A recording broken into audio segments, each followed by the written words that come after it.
नाज़रीन, दुनिया में एटमी ताकत रखना अगर सलामती की ज़मानत है तो ईरान का कसूर क्या है?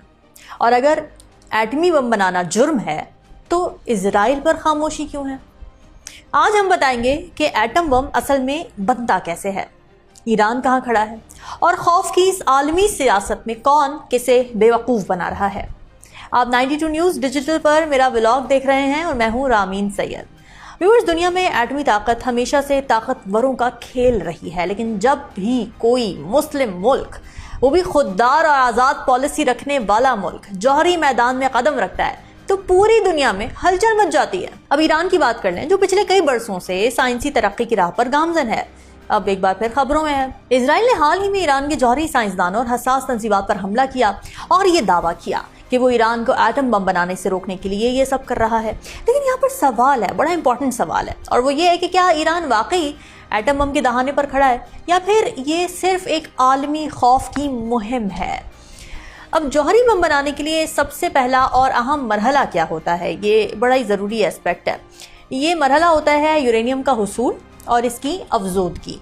लेकिन यहाँ ये बात समझना बहुत ज़रूरी है कि यूरेनियम यानी यूरेनियम की जो धात है, जो एलिमेंट है, ये कोई नायाब चीज़ नहीं है। ये एक आम कुदरती धात है जो कई ममालिक में पाई जाती है। लेकिन जौहरी हथियार बनाने के लिए सिर्फ एक मखसूस किस्म की यूरेनियम की ज़रूरत होती है, जिसे U-235 कहा जाता है। ये कुदरती यूरेनियम का महज 0.7% हिस्सा होता है, जबकि बाकी 3.99% U-38 होता है, जो फिजन रिएक्शन में कारआमद नहीं होता, यानी उससे न्यूक्लियर प्रोलिफरेशन नहीं हो सकती।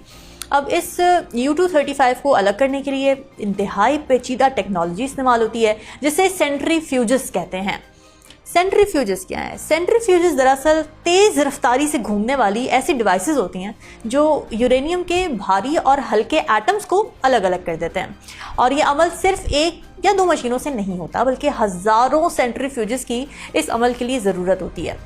ईरान की बात की जाए तो ईरान के पास इस वक्त 22,000 के करीब सेंट्रीफ्यूजेस हैं, जो 2015 के मुआहदे से 4 गुना ज़्यादा है। लेकिन बिल्कुल भी इसका मतलब ये नहीं है कि ईरान बम के दहाने पर खड़ा हुआ है, बल्कि इसका मतलब सिर्फ इतना है कि ईरान ने एटमी टेक्नोलॉजी में खुद इन्हिसारी इंडिपेंडेंस हासिल कर ली है।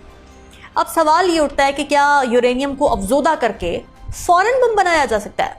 तो ऐसा बिल्कुल भी नहीं है। साइंटिफिक अप्रोच से सपोर्ट नहीं करती, क्योंकि इसके बाद जो मरहला आता है वो है इस अफजोदा यूरेनियम को हथियार की शक्ल में तब्दील करना।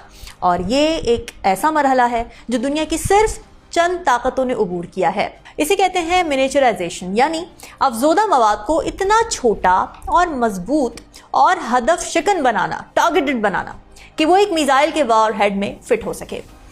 ईरान की मुजाहिमत सिर्फ फौजी नहीं है व्यूअर्स, मुआशी, साइंसी और सकाफती मैदानों में भी ये रेजिस्टेंस जारी है। और आखिर में असल सवाल ये कि क्या ईरान ने बम बनाया है या नहीं, या क्या ईरान बम बना सकता है? हाँ, शायद। लेकिन असल सवाल ये कि दुनिया सिर्फ ईरान से ही सवाल क्यों करती है? क्यों इजराइल, जो खुद 80 से ज़ायद एटमी हथियार रखता है, कभी IAEA की इंस्पेक्शन कबूल नहीं करता? क्यों अमेरिका ने हिरोशिमा और नागासाकी में बम गिराया और आज भी दुनिया का पुलिसमैन बनकर दूसरों को रोकने की कोशिश करता है? एटमी ताकत अगर सिर्फ ताकतवरों का हक है नाजरीन, तो ये इंसाफ नहीं है बल्कि गुलामी है, स्लेवरी है। अगर ईरान का साइंसदान खतरा है तो इजराइल का बम क्या अमन का पैगाम्बर है? तो वक्त आ गया है कि हम सवालात के जवाब तलाश करें। इस बारे में आपकी क्या राय है? कमेंट सेक्शन में हमें ज़रूर बताइएगा। फिलहाल मुझे दीजिए इजाज़त। अल्लाह हाफ़िज़।